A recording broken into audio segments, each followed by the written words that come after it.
Boa tarde a todos. Meu nome é Lília, trabalho junto com o Pedro aqui no Membership, no Supera Park. E hoje nós vamos começar mais um webinar do Supera. Hoje nós convidamos o professor Marcelo Massoneto. O professor Marcelo, ele é bacharel e mestre em administração. Ele é gerente regional do CIESP, em Ribeirão Preto. Ele também é professor universitário. E o assunto do nosso webinar de hoje é medidas do governo para auxílio de pequenas e médias empresas em tempos de Covid-19. Eu vou colocar aqui no chat um formulário para quem quiser fazer pergunta anônima, mas quem quiser também, após a explanação do Marcelo, quiser fazer pergunta aberta, ou pelo áudio, ou pelo chat, fique à vontade. Eu vou pedir para todo mundo desligar a câmera e o microfone para ficar melhor a transmissão, se vocês puderem, ok? Marcelo, se você quiser começar. Vamos lá. Bom, primeiramente, obrigado, Lilian, pelo convite. Tá? Agradecer a oportunidade, dar um alô pro pessoal que eu conheço, aí o Dalto, Eduardo, Cristiane, prazer estar aqui com vocês, tá? Bom, vocês estão visualizando corretamente aí a apresentação, né? O que eu fiz aqui, na verdade, eu peguei um compilado que tem nesse site que está aqui embaixo do meu nome, que é o coronavírus.fies.com.br, tá? Esse é um site que ele vem sendo atualizado diariamente, com tudo que tem de novidade, que impacta as empresas, de medida do governo, de coisas que foram aprovadas, que foram rejeitadas.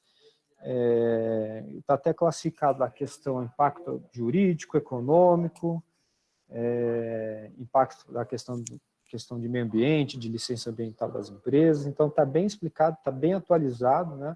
Recomendo que vocês tiverem dúvidas ou questões também, né, após esse nosso encontro, vocês podem acessar o site e deixar lá as questões ou consultar mais informações, tá? Bom, então se eu fosse definir em 3 pilares o que foi feito até agora para apoiar as empresas nessa época que a gente está de crise decorrente da pandemia, seriam 3 fatos, né? A redução e postergação de tributos, né, que eu acho que foi o mais efetivo, e isso assim, tudo que eu estou falando aqui é principalmente da esfera federal, tá? Na esfera estadual e municipal não foram tão efetivos como o que aconteceu na esfera federal. Então, redução e postergação de tributos, a questão de crédito emergencial, né, expansão da liquidez do sistema bancário, e por último, a flexibilização dos contratos de trabalho, que é a mais polêmica, mas também no cenário atual necessário. Tá? Bom, vamos lá então, item por item, né? Redução e postergação de tributos. Eu vou começar aqui listando as principais reduções que aconteceram aí no período que estão apoiando as empresas, né? Então, a gente tem a redução da alíquota do imposto de importação para os produtos médicos hospitalares com combate ao Covid. Isso aqui, inclusive, também do IPI, né, que foi reduzido a 0 para produtos médicos hospitalares. Eu cheguei, acho, até passar isso para o Saulo, né, por conta da ação bacana da Supera aí de juntar as empresas startups para fazer os testes, né, de identificação do Covid. De repente, isso pode beneficiar as empresas aí do pacote, né? Houve também uma redução da alíquota de 50% da contribuição, né, para o sistema S por 3 meses. Então, isso é uma redução significativa, né, para tanto o sistema de indústria, que envolve o SES e o Senai, como também o sistema S lá do comércio, que seria o SESC, Senat, o SEBRAE, né, e também lá os outros S ligados à parte de agricultura e transportes. Houve também a redução na alíquota de IOF, né, nas operações de crédito durante esses 3 meses. Essas aqui foram as principais reduções. Pode ter mais coisas assim, mas se vocês depois quiserem checar a lista completa, tem naquele site que eu informei aqui no comecinho da apresentação. Tá? Em termos de prorrogação, né, ou postergação aí do pagamento de tributos. a gente teve lá pela da esfera federal a prorrogação do prazo para recolhimento do tributo do Simples Nacional e do microempreendedor individual, né? O do MEI foram lá 180 dias de todos os tributos, e do recolhimento lá do pessoal do Simples Nacional teve uma diferenciação, né? Então, os impostos da esfera federal, eles foram prorrogados lá em média 180 dias, porque tem uma variação, alguns foram meses, foram 181, 182, mas assim, na média 180 dias, e os impostos lá da esfera estadual e municipal, 90 dias, quando a gente trata lá das empresas do Simples Nacional. Houve a prorrogação de prazos processuais, né, somente da Receita e da Fazenda Nacional, né, da Receita, inclusive, afetando as pessoas físicas, né, então, o prazo que era até 30 de abril, ele foi prorrogado, se eu não salvo engano, aí, final de junho. Houve também uma prorrogação das certidões negativas, que são utilizadas aí para obtenção de financiamento junto à BNDES, participar de processos licitatórios que são exigidos. Então, as certidões que já estavam válidas, que iam vencer durante esses períodos, elas foram prorrogadas por cerca de 90 dias, salvo engano. Tá? O CIESP, juntamente com a Fiesp, a gente fez uma ação tentando a prorrogação dos impostos estaduais, né, o que notadamente impacta nas indústrias aqui, que é o nosso público-alvo, né, que é a razão de existir do CIESP, por conta do CMS, né. Só que essa liminar ela foi indeferida, a gente não conseguiu sucesso nela, e a gente fez também uma pesquisa aqui na região para avaliar se houve alguma coisa por parte do ISS, né? Aqui está um erro na apresentação, não é ICMS, eu queria colocar IPTU, tá? Que seriam os impostos municipais, e só que não houve alteração aqui na região Ribeirão Preto e nas principais cidades aqui do entorno, né? Salvo eu não sei informar, por exemplo, Sertãozinho, porque Sertãozinho não é a minha base dentro do CIESP, então eu não fiz a pesquisa com eles. Mas a grande maioria das cidades aqui do entorno não tiveram nenhuma ação nesse sentido de prorrogar o vencimento, as parcelas que tinham, né, desses impostos municipais. Tá? Há, sim, várias cidades no estado, acompanhando outras regionais que também fizeram a pesquisa, ação do governo, né, dos governos municipais, de prorrogar lá durante 90 dias, 180 dias, isso variou de município para município, mas não aconteceu aqui na nossa região. Bom, agora falando do segundo pilar, que é o crédito e expansão da liquidez, né? Esse do crédito é um grande problema, né? Eu ouvi, isso já faz bastante tempo, acho que faz mais de 10 anos, eu ouvi uma definição de banco que eu achei assim, engraçada e triste ao mesmo tempo, porque na verdade acaba sendo verdade, né? O pessoal fala que banco mais ou menos funciona assim, ele te oferece um guarda-chuva, pomposo, aberto, né? Tudo bonitinho, no momento que não está chovendo, né? A partir do momento que começou a chover, o guarda-chuva some, né? E assim funciona também com os bancos, com essa questão de crédito. Então, assim, a gente tem tido muita reclamação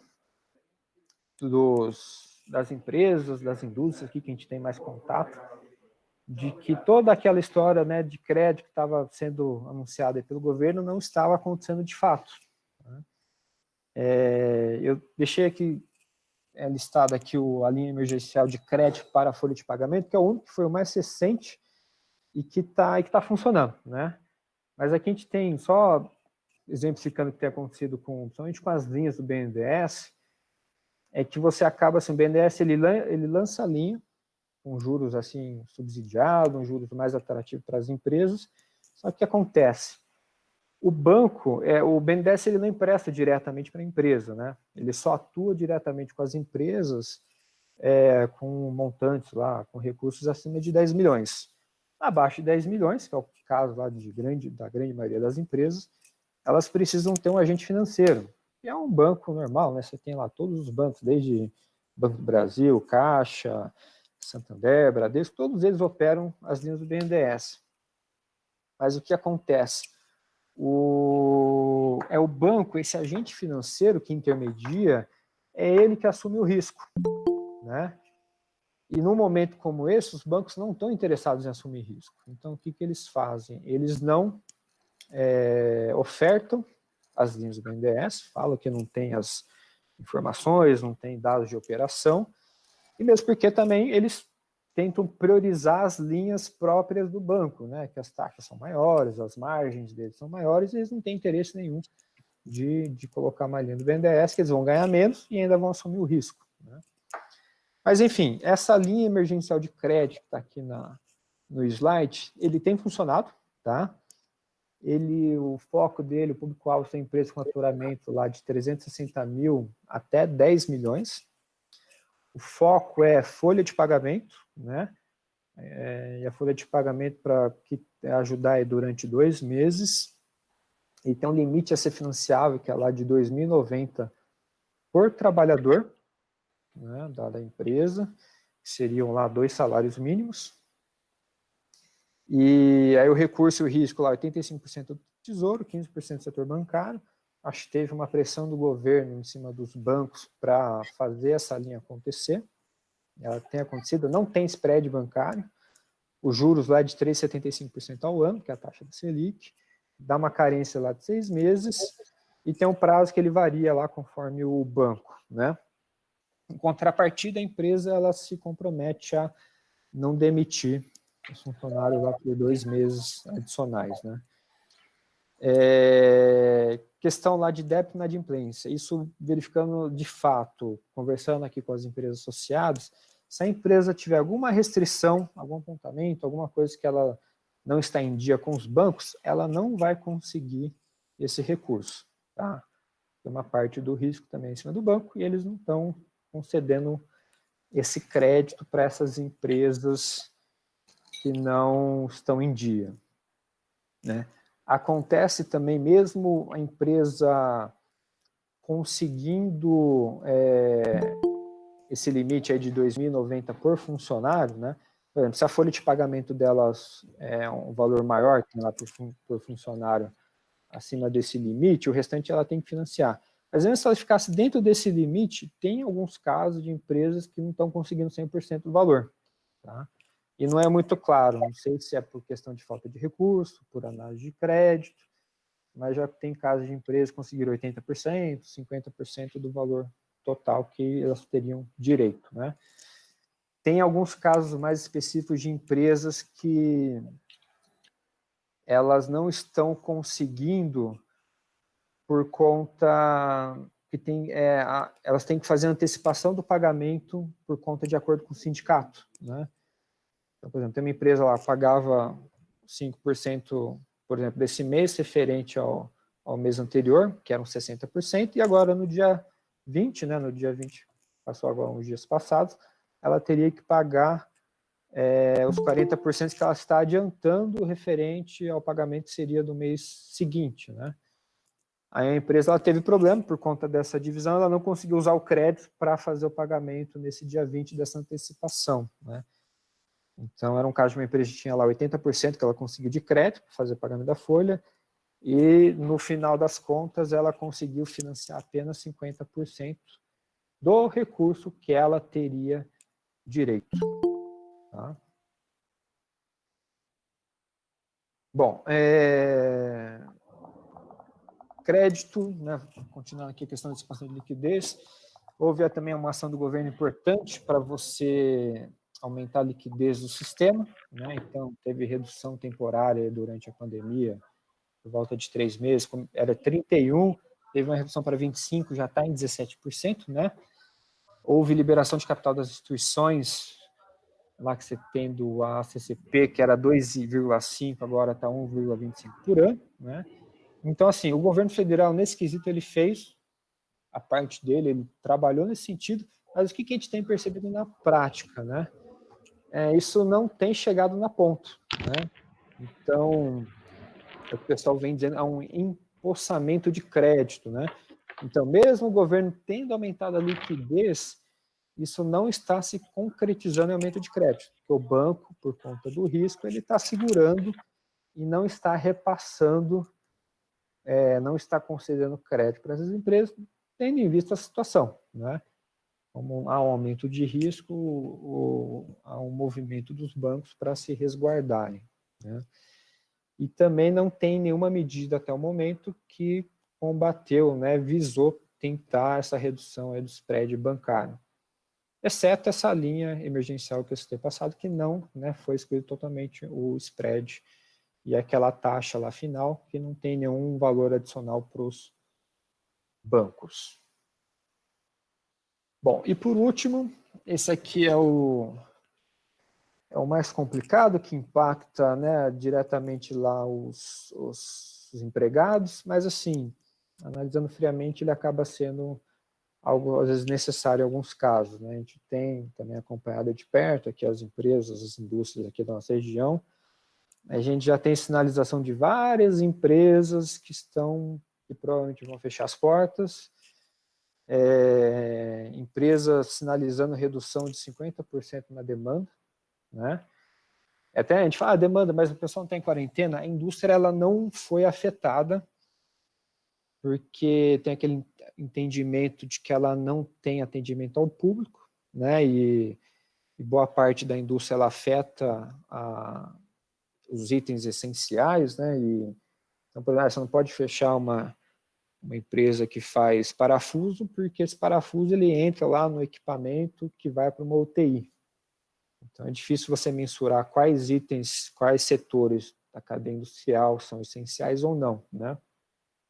Mas o que tem acontecido também? Você tem indústria lá que estava funcionando, mas como todo o comércio está fechado, lá as lojas, distribuidores, lá para quem eles vendiam, aí perdeu meio que a razão de ser. Eles poderiam trabalhar, mas não tinha demanda, né? Então, boa parte das indústrias também adotaram essa questão de antecipação de férias, de redução da carga horária, né? E teve também já várias demissões. Bom, o que eu levantei aqui de principais pontos? A permissão lá, né, deixou mais simples a questão de você instituir o home office, né, o teletrabalho. É só uma questão lá, prazo de notificação de 48 horas. Flexibilizou também as regras sobre as férias.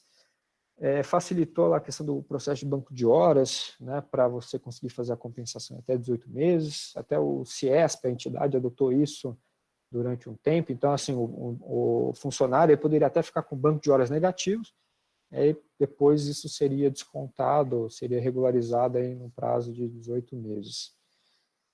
E também tem o programa emergencial lá de manutenção do emprego e renda, né, que permite a redução de jornada e salários, né, de 25%, 50% ou 75%.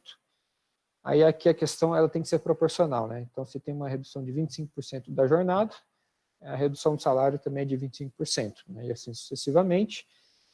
E porque aí você tem que manter o valor da hora, ele precisa ser mantido, né? E também permite lá a suspensão do contrato de trabalho por até 60 dias. Tem uma cláusula interessante que, caso tenha, isso pode ser complementado lá com a ajuda do governo, né, em questão de uma ajuda de custo que ele dá para, por exemplo, teve lá a redução do salário, a uma complementação do governo para apoiar essa pessoa aí durante esse período. Criado também uma instituição que, se o empresário quiser, ele poderia dar uma ajuda de custo para esse funcionário que teve uma redução de jornada ou suspensão do contrato, a título indenizatório, né? Então seria um valor que não ia entrar no imposto de renda do funcionário, ele não teria encargos financeiros em cima desse valor, que é uma forma também o governo permitiu para as empresas ajudarem aí os seus funcionários, né, os seus colaboradores. Bom, pessoal, era basicamente isso, esses eram os principais pontos, né? Reforçando, eu voltei aqui na tela inicial. Esse é o site assim, de consulta, ele está até bem didático, bem explicativo. Tem um canal aberto também, caso, né, tenha as novas dúvidas, se vocês quiserem submeter. E ele como eu comentei no início, atualizado aí quase que diariamente. Certo? Bom, pessoal, era mais ou menos isso que eu tinha para apresentar. Eu fico aqui à disposição de vocês para tirar qualquer dúvida. que eu consiga. Obrigada, Marcelo, pela apresentação dos pontos. Quem tiver alguma dúvida e quiser colocar no chat aqui, ou se quiser mandar pelo formulário também, eu vou até checar se a gente já tem alguma pergunta. Alguém tem alguma pergunta? Oi, Thiago, pode falar. Marcelo, boa tarde, tudo bom? Thiago, bem, e você? Joia. Marcelo, acho que você tocou num ponto crítico aqui, foi um dos motivos de eu ter assistido essa transmissão, foi exatamente essa percepção. Eu tive essa experiência de ir até o banco várias vezes, e as notícias que eu li não se refletiam naquilo que o banco estava oferecendo, né? Sim. Não só na Caixa, como o Banco do Povo, enfim, várias situações aí que eu fui e voltei, inclusive coisas que o próprio banco diz e depois no dia seguinte, insistindo mais, ele disse outra coisa. Queria saber uma coisa, tem algum lugar para a gente recorrer em relação a isso? Porque, teoricamente, existe uma movimentação no governo para que a ajuda chegue na ponta. E quem está representando isso é o banco. Então, quem poderá nos ajudar nesse problema? Quem poderia ajudar é o governo, né? É o governo federal. Houve algo nesse sentido, já o CIESP, né, as entidades da Fiesp, já foi feito uma ação de pressão em cima dos bancos para tentar mudar isso, né? Acredito que surgiu o efeito por conta dessa linha que foi apresentada, essa linha emergencial aí para a folha de pagamento, né? Mas aquela outra história, enquanto o banco ele tiver o risco, é difícil, vamos dizer assim, você obrigar o banco a emprestar. Esse é um problema que a gente já vem enfrentando há muito tempo com o BNDES, né?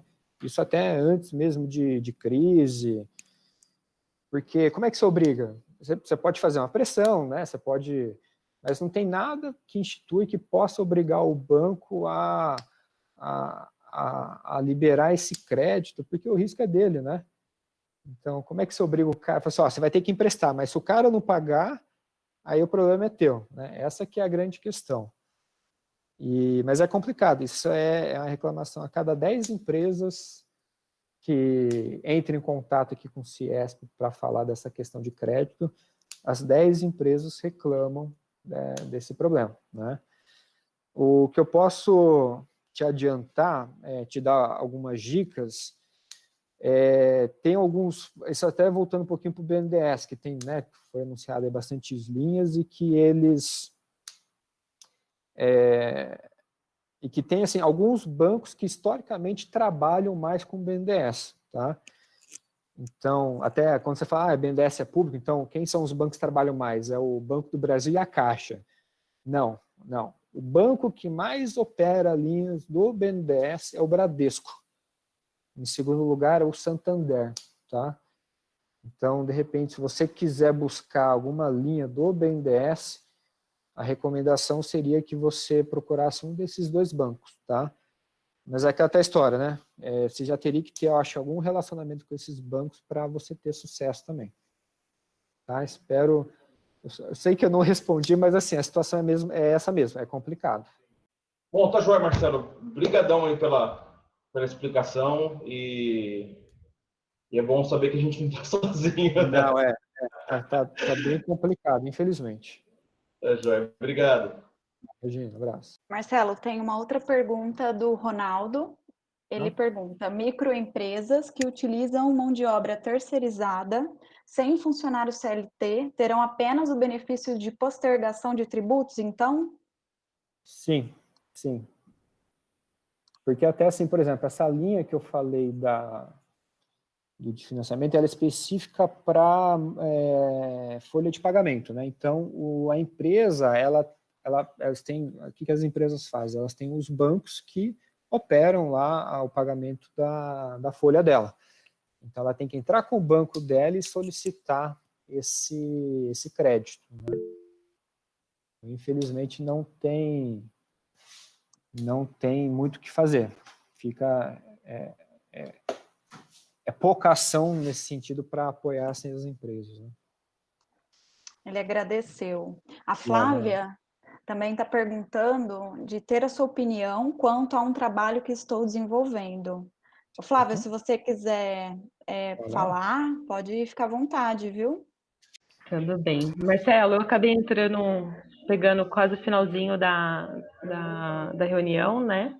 Mas eu gostaria de estar compartilhando com você uma situação que eu já tinha até exposto com o Saulo, etc. Hoje eu estou desenvolvendo um trabalho, sai um pouco da contramão aí de tudo que a gente está vivenciando, né? Eu estou prestando um serviço para uma empresa, eles estão em fase de expansão de uma nova linha de produção, que foge até do que eles produzem, né? Então, eles estão no segmento de desinfetantes e estão indo para a parte de nutrição animal para fechar um ciclo que eles consideram, né? E, assim, para mim é tudo muito novo, o levantamento de fundos, de investimento, etc., né? E, assim, eu procurei BNDES, estudei um pouco do BNDES, estudei FINEP, vi Desenvolve São Paulo, da experiência que você tem, né? Até a hora que você falou do Bradesco, né? Eles têm essa correlação não, trabalho muito aproximado com o pessoal do Bradesco. Chegamos a ver algumas coisas com o Sicredi. Você tem alguma orientação? O que você percebe que acaba... que eu poderia ter, talvez, essa linha de crédito mais acessível? Assim, que caminho que eu poderia seguir, que poderia talvez facilitar minha obtenção de receita, né, de recurso. A empresa ela já atua na área de desinfetantes, né? Você falou. Isso. Ela já tem faturamento. Tem faturamento, tem mais de 25 anos. Hoje ela é considerada pelo capital que ela tem de médio porte. Tá. E o montante que ela teria, que ela precisa, que ela quer solicitar, seria de quanto? Hoje a gente está avaliando em torno de 3 a 4 milhões. 3 a 4 milhões, e seria um projeto de investimento? Seria investimento, parte imobilizada, equipamentos, capital de giro? Isso. Tá. Eu, assim, acho assim, até não sei se você pegou na apresentação, que eu dei uns dados históricos, assim, eu tenho essa informação porque o Ciesp, ele é um posto avançado do BNDES, então a gente tem essas informações, né? Então, assim, os bancos que operam, historicamente, mais operam as linhas de crédito do BNDES, que eu acho que seria o caminho mais indicado para vocês, é o Bradesco e o Santander, nessa ordem. Tá? Primeiro o Bradesco, depois o Santander. Esse é o caminho. Esses dois bancos seriam o caminho, né? Eu não sei como que está, até o pessoal está com muita dificuldade, porque a maior parte dos bancos estão tudo em home office, né? Essa parte de escritório está meio complicado o acesso com eles. Eu não sei se nesse momento dessa crise vocês vão conseguir... não é agora, a gente está levantando está em fase de budget, né? Levantando todos os orçamentos, etc. E é questão aí para a hora que essa crise, esse isolamento passar, né? Então, acredito que deva ser aí nos próximos meses, próximo trimestre. O caminho é esse. O pessoal da Desenvolve SP também, como a empresa já tem um estoque de faturamento, né? E até a Desenvolve SP também tem operado as linhas com o BNDES. Ainda assim, a gente tem outro problema, né? Das empresas que dos bancos de fazer a venda casada, que é proibida, né? Então, quando o pessoal tem a linha do BNDES, eles acabam, me ajuda aqui fechando um seguro, me ajuda, que isso também não pode, é proibido, né? Mas as empresas acabam optando por fazer isso só para facilitar e agilizar a liberação do crédito, né? Mas, assim, recomendo, seria nessa ordem, Bradesco, Santander e Desenvolve SP, que seria mais fácil. Perfeito, obrigada, viu? Marcelo, eu tenho mais 3 perguntas. A primeira é do Saulo, do Spera. Marcelo, como você está enxergando a retomada dos negócios após a pandemia? O que as empresas poderiam fazer para se planejar para o período pós-crise?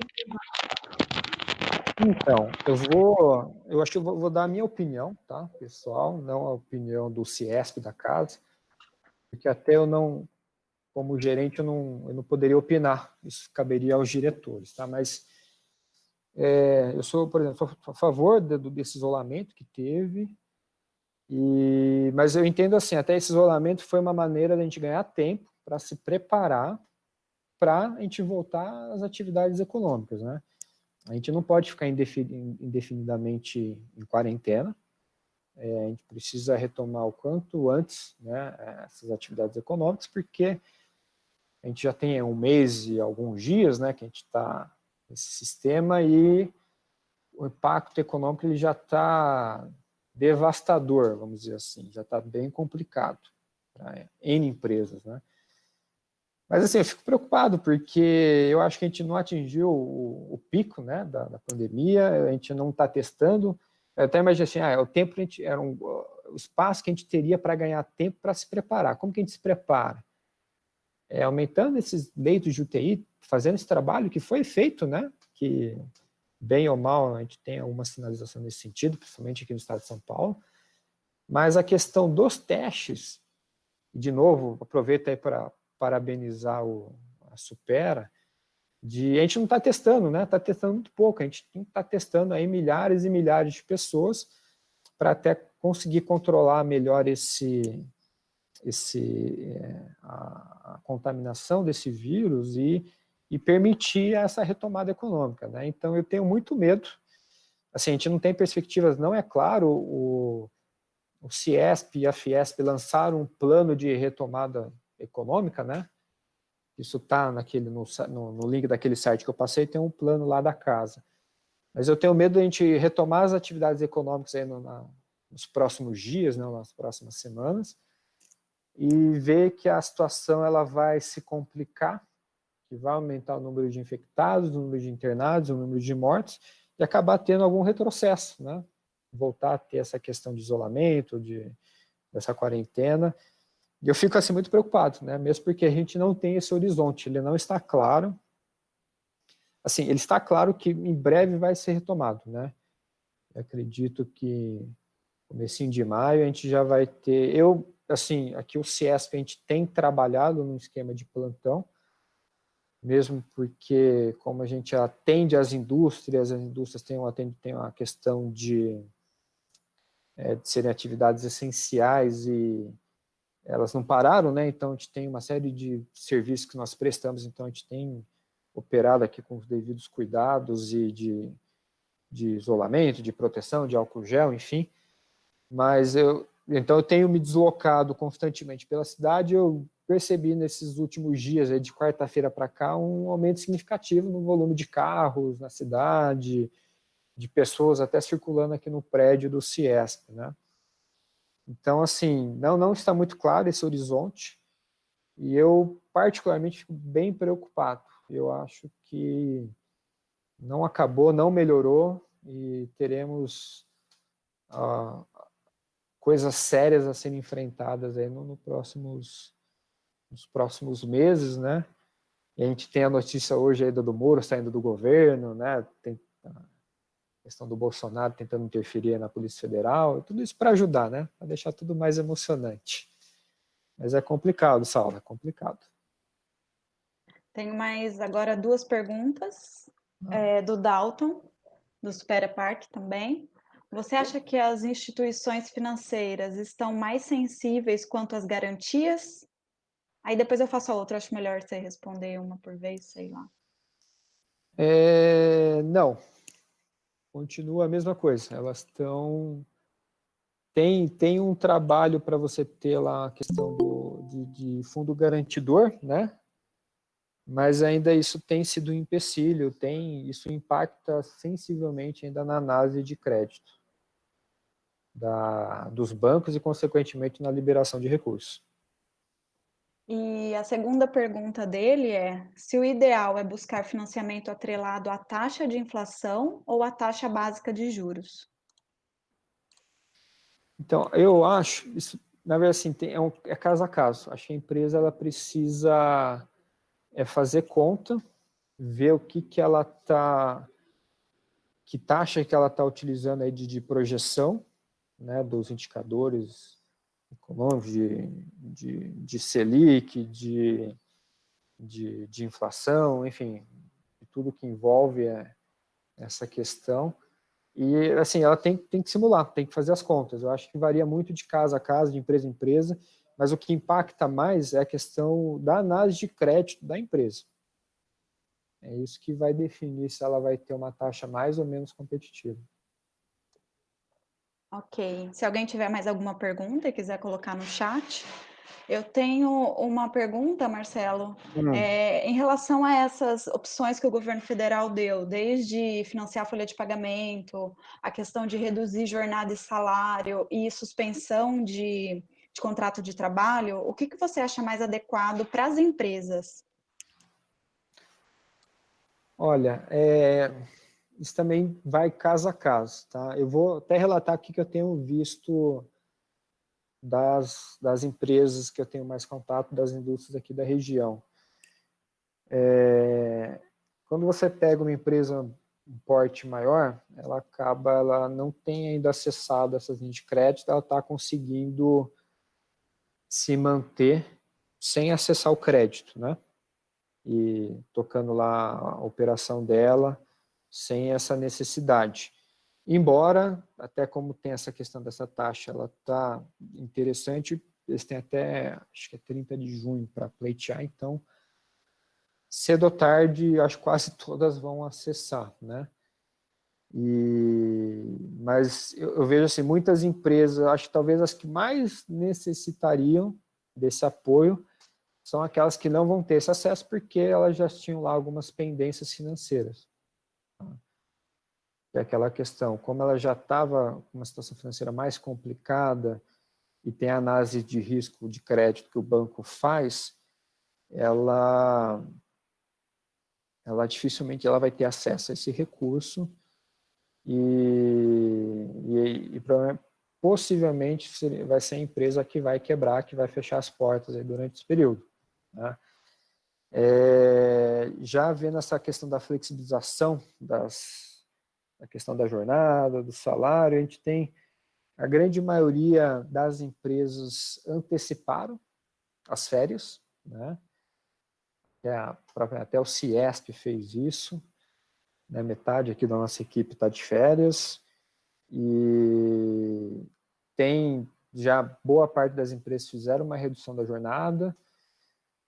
Teve algumas que fizeram a suspensão e algumas outras que já tiveram demissões, né? Mas assim, acho que a grande maioria vão utilizar essa flexibilidade porque o impacto está sendo muito forte nas empresas, né? Você pega uma empresa que você tem relatos aí, redução de 50% no faturamento, 50%, 70%, 80% do faturamento é muito grande, né? Eu estava conversando com uma empresa têxtil, né, que faz uniformes ontem, e ele estava comentando, eles pararam, né, de vender praticamente os uniformes, tem uma coisa ou outra que eles estão vendendo, mas eles começaram a fazer as máscaras, tanto aquela máscara de pano como a de TNT, e também aventais, né, que tem, né, um volume grande, está com uma demanda grande por conta das empresas, até por conta do decreto municipal referente à obrigação, né, do uso de máscara, mas foi o que ele me falou assim, eu estou vendendo bastante desses itens, mas eles são muito baratos, né, muito pequeno, e é um faturamento que vai me ajudar a pagar a conta de água e energia só. Então, é um cenário muito complicado, vai ter muita quebradeira e assim, dos males é o menor, né? É melhor você ter teu contrato suspenso, você ter redução de jornada de salário e a empresa sobreviver e você continuar tendo o emprego do que, né, o fechamento da empresa. Muito obrigada. Bom, muito obrigada pela sua participação, a sua disponibilidade. E se você quiser fazer algum comentário final para a gente encerrar.